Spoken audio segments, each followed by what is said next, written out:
Jeff Lemire and Dustin Nguyen explore the origins of Dick Grayson's Robin persona as the young boy struggles with adapting to Bruce's rigorous rules and training, forcing him to take his identity into his own hands. Jeff Lemire dives into Dick Grayson's formative years as Batman's partner, exploring the first time the boy suited up as Robin and the consequences of it. I thoroughly enjoyed the book being told from Dick's POV and showcasing how utterly frustrating being Batman's partner can be thanks to all the specific rules he has about it. Of course, this is being viewed from the POV of a 12-ish-year-old, so what he finds unfair, Bruce finds rather reasonable, and I like that Lemire made the distinction between the two and explored both those options. On top of Grayson's Robin origins being explored, Jeff also ties together Killer Croc's origins really damn well to it, seeing as both were part of the same circus, so I'm looking forward to seeing that develop and how Waylon and Dick's former relationship informs on their current one now that they are on opposite sides of the law.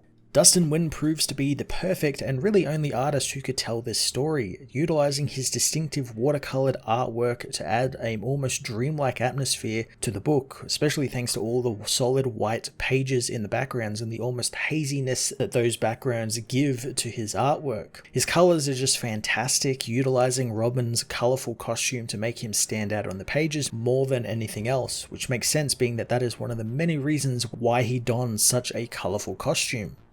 Robin and Batman issue 1 was a damn perfect retelling of Dick Grayson's origin as Robin, exploring the clash of attitudes between him and Bruce and Dick's drive to become Robin and find what he is meant to be in life. I'm going to give this issue a 10 out of 10.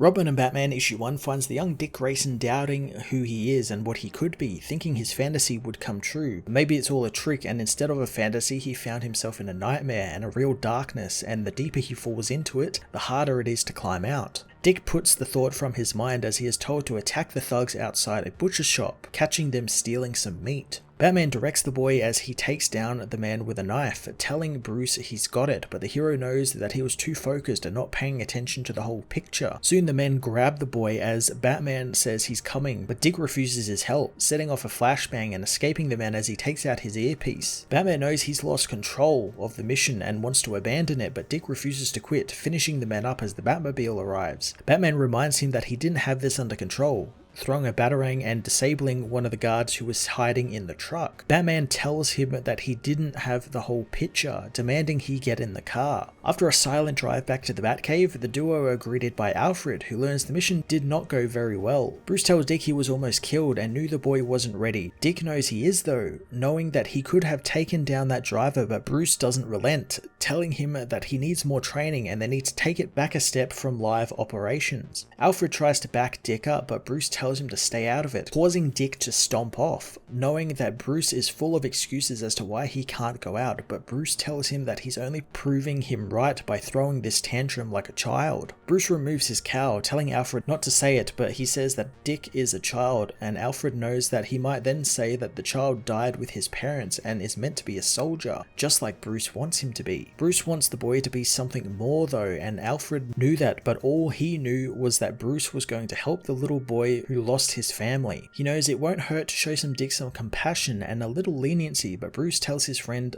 leniency almost got the boy killed, and that would mean bringing home a dead child. Alfred knows that Bruce would prefer to bring home a dead soldier, but Dick doesn't have to be like Bruce, and perhaps letting him be who he is the right answer. Bruce merely asks for some dinner since he's got some work to do, as Dick meanwhile continues his day at school, knowing real life is the last place he wants to be right now, and at least in his nightmare, he doesn't have to remember, at least not yet. He knows Bruce doesn't trust him anymore, so now it's back to more tests and they are boring. He knows he isn't alone anymore since when he is alone, the ghosts come to haunt him. He quickly puts that thought from his mind, wanting to snap out of the depression since he's beginning to sound like Bruce. He decides to focus on what his codename will be, sketching out a few costume designs as he remembers the nickname his mother called him, but he thinks that needs to be something darker like Nightwing or Nighthawk. Soon school ends and the best part of the day happens, since if Bruce picks him up from school, it means he's getting a mission. Unfortunately, Dick finds that Alfred has come to pick him up that day, but on the car ride home, Alfred tells Dick that they both know that Bruce can be very stubborn when he gets an idea in his head. Dick thinks that this is all some sort of test and he's being grounded to see how he will react. Alfred reveals that it's not a test since Bruce had him destroy the boy's costume that day, angering Dick since the man had no right to do that. Alfred tells him that Bruce made the right call and it's for the best that he slowed down and he needs to focus on his studies. Dick refuses to wait since that's not what he came for the manor for and that wasn't the deal. Storming off to his room, he gets to work on making a costume out of the designs of his journal. Knowing well his name and costume should be darker and stealth orientated, this is why he needs to make it the antithesis of what Bruce would want, knowing it would piss him off.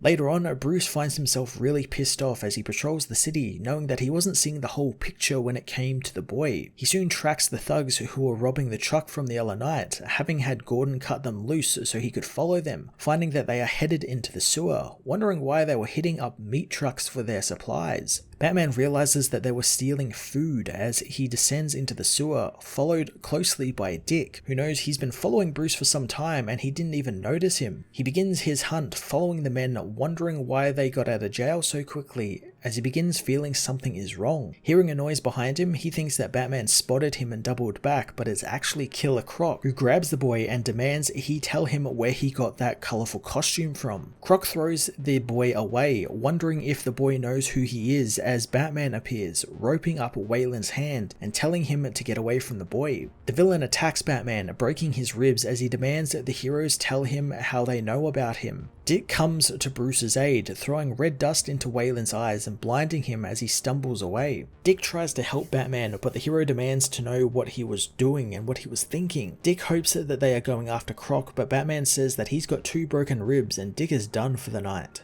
Heading back to the Batcave, Bruce yells at Alfred for letting the boy past him, especially while wearing such a colourful, hard to ignore costume. Dick says that he thought this was a test and Bruce wanted him to show determination, but all Bruce says is that the outfit he wears is ridiculous and he can't go into combat looking like that. Dick knows it's not ridiculous since it was his family's costume and colours, and Bruce is aware, which is why he made Dick a proper costume in the same style. Bruce shows him the costume as Dick knows that it's Robin, as Bruce reveals that he was going to give it to the boy next week. Dick, however, knows that if Bruce knew about Robin, it meant he read his journal. Bruce doesn't deny it, saying that they cannot have secrets between each other, but Dick doesn't care, telling him that that was his book and his alone. He storms off as Bruce says that he thought this is what the boy wanted. Dick goes to his room, tearing up the journal as he knows he was wrong about who he is and what he could be. Killer Croc, meanwhile, leaves the sewers, heading for a rundown circus where he used to be a sideshow at. He remembers seeing a family of fellow performers called the Flying Graysons, finding an old poster of the family in their costumes, realizing that the kid he saw in the sewers is their son, Dick Grayson.